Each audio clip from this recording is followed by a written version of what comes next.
morning and welcome to Rheumatoid Diaries. I am Carrie Goddard. I decided to start this blog because I actually don't find a whole lot about rheumatoid arthritis on YouTube when I look.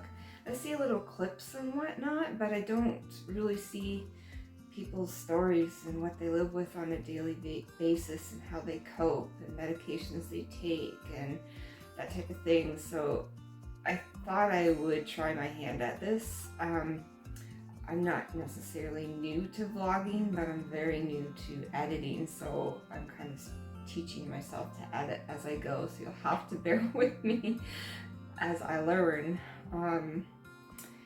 I am, it's almost hard to say, I'm almost 53. I'll be 53 November of this year, which is 2023.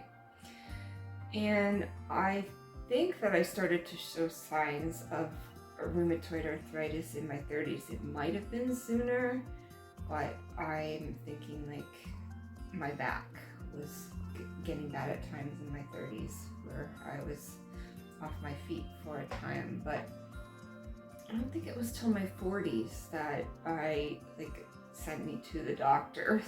Some pain sent me to the doctor. I had sudden pain in my elbows, both elbows at the same time, and they were so painful I could hardly use my arms. So that was one of the things. And then the other thing is a weird one.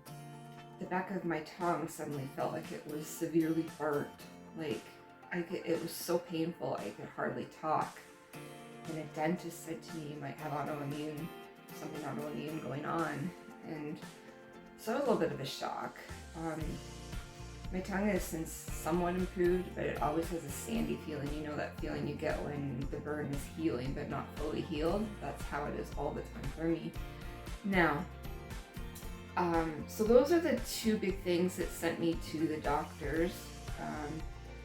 And the doctor then mentioned we should look into rheumatoid arthritis, which was shocking. I already knew I had osteo, which shocked me when I found that out in my 40s, and then now this. So, but that sent me on a rabbit trail from, can you say it on here? Hell. It was, oh my goodness. It was because I guess I should say my rheumatoid is seronegative, so it means it doesn't show up in blood work, which makes it very difficult to diagnose. They also think I might have lupus, but it's that you have lupus, you don't have lupus. You have lupus, you don't have lupus thing. The kidney involvement, which makes them think that I might have lupus as well. Anyway, rheumatoid was the same thing.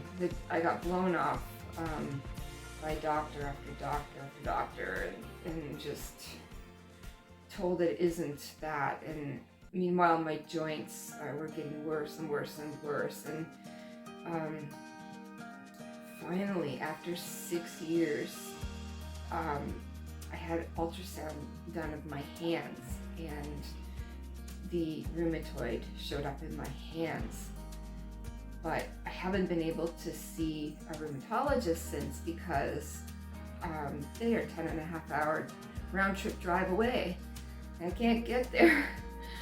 So I'm presently not being treated, but even with all the doctors not believing me and whatnot, and not sure and all that, I went through the whole gamut of treatments, which I'll do in another video. This is just kind of an intro video to say hi and give a little background on my story. I don't want to make it too long. Yeah, so my rheumatoid is progressing, and it's a hard battle every day. And I'm sure many of you who live with it can relate.